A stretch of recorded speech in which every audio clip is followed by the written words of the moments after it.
Salam jumpa kembali di Rema Meja Sabda, Senin 25 Mei 2020. Kembali saya menyapa kita, Bapak Ibu Saudara-saudari pencinta Rema Meja Sabda. Semoga saya menjumpai kita semua dalam keadaan sehat walafiat, walaupun kita sedang berada dalam masa COVID-19. Kita berdoa semoga virus corona segera berlalu dari bumi kita, agar kita lebih bebas menjalankan tugas dan panggilan yang sudah Allah tanamkan dalam hidup kita. Sekaligus juga kita berdoa bagi teman-teman saudara-saudari kita yang terinfeksi positif dan sedang dirawat, semoga mereka kembali pulih. Dan bagi mereka yang telah meninggal, semoga mereka memperoleh keselamatan bersama Allah.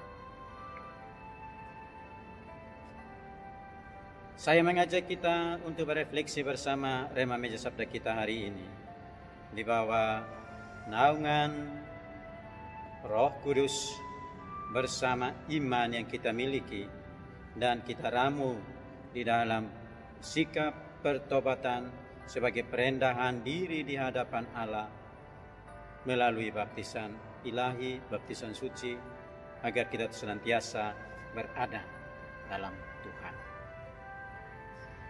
Kalau Bapak Ibu Saudara-saudari mengikuti Meja Sabda hari Sabtu kemarin, tanggal 23, pasti Bapak Ibu Saudara-saudari bertemu dengan seorang tokoh, Apolos. Ia banyak mengetahui tentang Yesus dan Injil dari pengalaman pendalaman pribadinya di perpustakaan Alexandria. Dari sana dia mengetahui banyak tentang Kristus. Saya akhirnya memahami bahwa aspek intelektual atau kepandaian akal budi tidaklah cukup untuk kemudian seseorang berada di dalam Tuhan. Tetapi ia harus berada dalam pengalaman personal, pengalaman keakraban dengan Allah, dengan Tuhan. Maka kebijaksanaan itu lalu menjadi bagian dari hidupnya. Saya kira itulah yang dialami Apolos pada hari Sabtu kemarin, ketika ia dibantu oleh Aquila dan Priscilla untuk masuk dalam pengalaman personal dengan Kristus. Hari ini ia muncul kembali untuk meneguhkan iman kita bahwa perpaduan antara ilmu pengetahuan, akal budi, dan pengalaman personal dengan Allah menjadikan iman kita semakin utuh dan otentik. Dan itulah yang ditunjukkan oleh Paulus dalam pengalaman perjalanan misinya, bertemu dengan saudara-saudari jemaat di Efesus dan memperlihatkan kepada mereka bahwa kalau mereka hanya berada dalam baptisan Yohanes, yaitu baptisan tobat, maka actus humanus atau aksi kemanusiaan itu membuat mereka memiliki kebajikan kemanusiaan. Tetapi mereka harus menerima penumpangan tangan Paulus agar menerima Roh Kudus. Melalui Paulus, Roh Kudus tercurah kepada mereka sehingga mereka memiliki keutamaan teologal, yaitu iman yang bersandar dan berada dalam Yesus Kristus yang kita imani saat ini. Dengan demikian, maka berada dalam baptisan Kristus berarti menerima baptisan Roh Kudus yang di dalamnya juga terdapat baptisan Yohanes, bahwa seseorang menobatkan diri atau merendahkan diri di hadapan Allah, menyerahkan seluruh cacat celah dan ketakberdayaannya untuk menjadi milik Kristus. Dan jemaat Efesus akhirnya menjadi contoh teladan bagi kita kaum beriman zaman ini untuk memaknai seluruh perjalanan iman kita bersama Kristus di dalam karya Roh-Nya.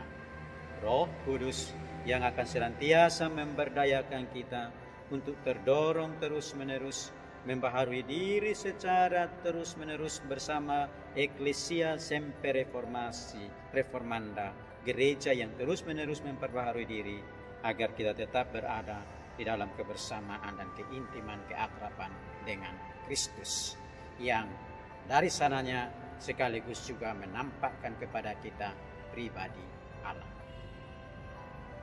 Inilah yang ditegaskan oleh Kristus dalam Injil hari ini, Bapak Ibu Saudara-saudari.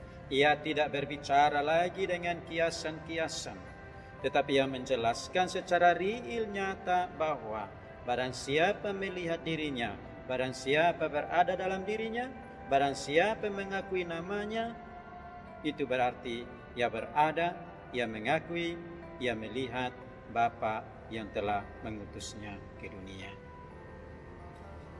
Saudara-saudariku yang dicintai Allah, para murid dan sebagian dari kita juga mungkin akan memilih untuk pergi ketika berhadapan dengan kesulitan, saat kita harus mengakui Kristus yang menghadirkan Allah ini di dalam tantangan dan kesulitan dan bahkan berhadapan dengan penganiayaan.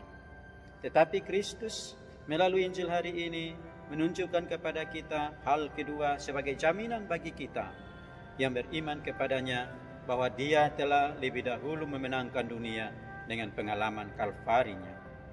Tatkala berhadapan dengan kesulitan, tantangan, bahkan harus mengalami penganiayaan, pada saat yang sama kita diajak untuk berpaling kepada Kristus, lari kepada Kristus yang telah lebih dahulu mengalahkan dunia dengan pengalaman salib, pengalaman Kalvari, dan kemudian ditunjukkannya lewat pengalaman kebangkitannya dan pengalaman naik ke surga. Ia turun ke dunia untuk menunjukkan kepada dunia bahwa Ia berkuasa atas dunia. Ia naik kembali ke surga untuk menunjukkan kepada kita bahwa Ia berkuasa atas segala hal ihwal yang berada di langit. Langit dan bumi ada di dalam kuasa kemahakuasaan Allah yang termanifestasi di dalam Kristus Tuhan yang kita imani. Sekarang Bapak Ibu Saudara-saudari, banyak pengajaran yang menekankan iman yang berkualitas. Tentu pandangan seperti ini tidak salah. Allah memang menginginkan kita untuk hidup dari kualitas iman yang baik. Namun, kita diajak agar jangan sampai ini kemudian ditempatkan melampaui betapa berharganya objek iman kita, yaitu Yesus Kristus. Kita perlu masuk di dalam pengalaman personal, pengalaman keakraban dengan Dia, dan hidup sesuai dengan pengalaman personal bersamanya itu, maka iman kita dengan sendirinya akan menampakkan kualitasnya. Kita bermenung, Allah menolong kita. Amin.